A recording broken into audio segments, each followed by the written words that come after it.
Telugu Titans fans UP Yoddhas players కి గుడి కట్టినా కూడా తక్కువే. యుమంబా వర్సెస్ యూపీ అదర్స్ మ్యాచ్ లో యూపీ అదర్స్ ప్లేయర్స్ ని చూసి తెలుగు టైటన్స్ ఫ్యాన్స్ చాలా హ్యాపీగా ఉండుంటారు. ఎందుకంటే ఆడ తెలుగు టైటన్స్ కోసం ఆడినట్టుంది UP Yoddhas match. UP Yoddhas players ఒక్కొక్క పాయింట్ తీసుకొచ్చినప్పుడు కామెంటరీ బాక్స్ లో రాధికారెడ్డి గారు అయితే తన ఫీలింగ్స్ ని కంట్రోల్ చేసుకోలేకపోతున్నారు.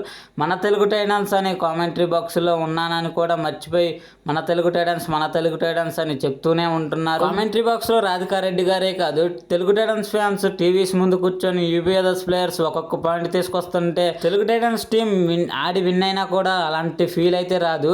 యూపీ అదర్స్ అలా పర్ఫామ్ చేశారు ఇవాళ. యూపీ అదర్స్ టీం గత 2 మ్యాచ్ల్లో వరుసగా ఓడిపోయి వస్తుంది. కానీ ఈ మ్యాచ్లో ఈ సీజన్లో ఫస్ట్ మ్యాచ్ ఇదే అన్నట్టు ఆడారు. సో అసలు ఏం ప్రెజర్ లేకుండా యుమంబా టీం గత 3 మ్యాచ్లు వరుసగా విన్ అవుతూ వస్తున్న టీంని ఓడించారంటే వాళ్ళకి హ్యాట్స్ ఆఫ్ అనే చెప్పుకోవాలి. యుమంబా టీం గత 3 మ్యాచ్లకు ముందు యూపీ అదర్స్తోనే ఆడారు. అక్కడ కూడా యుమంబా టీం పైన యూపీ అదర్స్ 16 పాయింట్స్ మార్జిన్తో విన్ అయింది. కానీ ఈ మ్యాచ్లో 3 పాయింట్స్ మార్జిన్తో విన్ అయింది. పాపం యూపీ అదర్స్ టీం యుమంబా పైన అంత పోరాటం చేసినా కూడా ఈ సీజన్ అయితే క్వాలిఫై అవ్వలేకపోయారు. ఈ మ్యాచ్లో యూపీ అదర్స్ టీం నుంచి సురేంద్ర గిల్ ఈ సీజన్లో ఎప్పుడూ ఇలా పర్ఫామ్ చేయలే.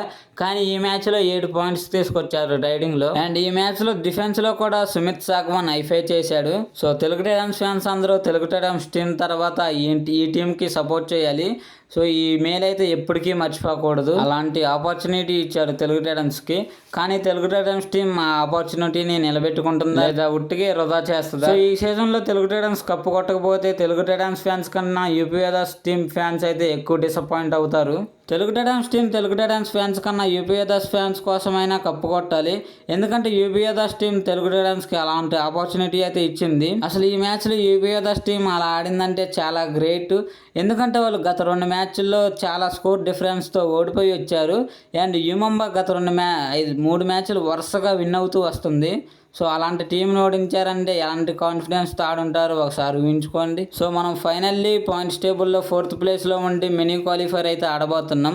అసలు మనం మినీ క్వాలిఫైర్ అయితే ఆడపోయే వాళ్ళం హర్యానా స్టీలర్స్ పైన ఓడిపోయినప్పుడే తెలుగు టైటన్స్ ఫ్యాన్స్ అందరికీ నమ్మకాలు అయితే పోయాయి. So UP Yoddhas team Telugu Titans టీంకి పెద్ద ఆపర్చునిటీ అయితే ఇచ్చింది. సో అది తెలుగు టైటన్స్ టీం మంచిగా యూజ్ చేసుకోవాలి. సో ఇంకా ప్లే ఆఫ్స్ మ్యాచెస్లో మనం మినీ క్వాలిఫైర్లో బెంగళూరు బుల్స్ టీం పైన అయితే ఆడబోతున్నాం.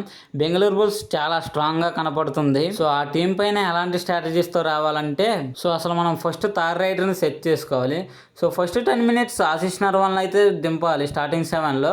సో ఆశిష్ నర్వాల్ పర్ఫామ్ చేయకపోతే నెక్స్ట్ 10 మినిట్స్ మంజిత్ని అయితే తీసుకురావాలి. ఒకవేళ మంజిత్ కూడా పర్ఫామ్ చేయకపోతే చైతన్ సాహుని తీసుకురావాలి.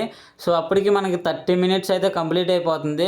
ఒక 30 మినిట్స్లో కూడా థర్డ్ రైడర్ సెట్ కాకపోతే ప్రఫుల్ జవేరా అయితే తీసుకురావాలి.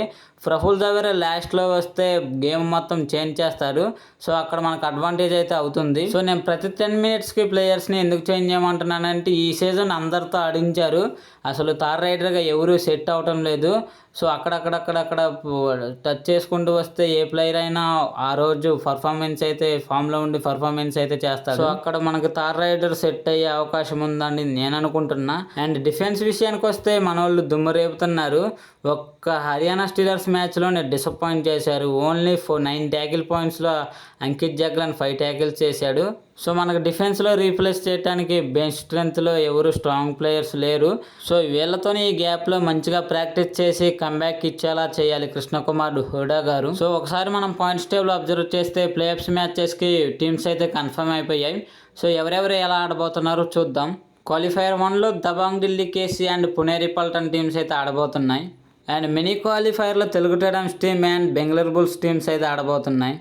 ప్లే-ఇన్ 1లో Jaipur Pink Panthers team and Haryana Steelers team అయితే ఆడబోతున్నాయి. అండ్ ప్లే-ఇన్ 2లో Mumbai and Patna Pirates teams అయితే ఆడబోతున్నాయి. సో ప్లే ఆఫ్స్ మ్యాచెస్ మళ్ళీ ఒకసారి ఎక్స్ప్లెయిన్ చేసుకుందాం చూడండి. క్వాలిఫైర్ 1లో ఫస్ట్ అండ్ సెకండ్ ప్లేస్లో ఉన్న వాళ్ళు ఆడతారు. అక్కడ విన్ అయిన వాళ్ళు ఫైనల్ అండ్ ఓడిపోయిన వాళ్ళు క్వాలిఫైర్ 2లోకి వస్తారు. అండ్ మినీ క్వాలిఫైర్లో థర్డ్ అండ్ 4th ప్లేస్లో ఉన్న వాళ్ళు ఆడతారు. అక్కడ విన్ అయిన వాళ్ళు ఎలిమినేటర్ 3కి వస్తారు. ఓడిపోయిన వాళ్ళు ఎలిమినేటర్ 2లో ఉంటారు. ప్లే-ఇన్ 1లో 5th అండ్ 8th ప్లేస్లో ఉన్న వాళ్ళు ఆడతారు. అక్కడ విన్ అయిన వాళ్ళు ఎలిమినేటర్ 1కి వస్తారు. ఓడిపోయిన వాళ్ళు ఇంటికి వెళ్తారు. ప్లే-ఇన్ 2లో 6th అండ్ 7th ప్లేస్లో ఉన్న వాళ్ళు ఆడతారు. అక్కడ విన్ అయిన వాళ్ళు ఎలిమినేటర్ 1కి వస్తారు. ఓడిపోయిన వాళ్ళు ఇంటికి వెళ్తారు. ఎలిమినేటర్ 1లో విన్ అయిన వాళ్ళు ఎలిమినేటర్ 2తో ఆడతారు. ఎలిమినేటర్ 2లో విన్ అయిన వాళ్ళు ఎలిమినేటర్ 3తో ఆడతారు. ఎలిమినేటర్ 3లో విన్ అయిన వాళ్ళు క్వాలిఫైర్ 2తో ఆడతారు. క్వాలిఫైర్ 2లో విన్ అయిన వాళ్ళు ఫైనల్ ఆడతారు. సో తెలుగు టైటన్స్ ఈ సీజన్ కప్పు కొట్టిద్ది అనుకున్నారు, కొట్టదు అనుకున్నారు కామెంట్ చేయండి. అండ్ మీరు కప్పు ఏ టీం విన్ అవుతుంది అనుకుంటున్నారో కూడా కామెంట్ చేయండి.